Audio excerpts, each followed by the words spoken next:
Please कुछ मत करना, उसे कोई नुकसान नहीं पहुंचाना। जेवरात ले आओ और इस बच्चे की जान बचा लो।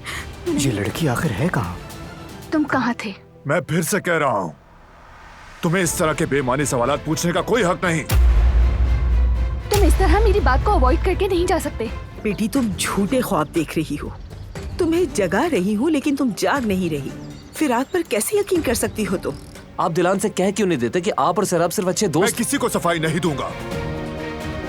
वो तो उसकी करीबी दोस्त है ना, वो तो बिल्कुल भी बातें नहीं बनाती। दरअसल बातें तो मैं बनाती हूँ अपने दोस्तों के साथ फोन पर। गुल, मैं तुम्हें अपनी बातों से हट नहीं करना चाहता था। मैं जानता हूँ कि तुम कितनी अच्छी लड़की हो। तो फिर मुझसे ये सवालात क्यों कर रहे थे? वो कहानियाँ अधूरी जो न हो सके कि पूरी, उन्हें मैं भी क्यों सुनाऊं, उन्हें तुम भी क्यों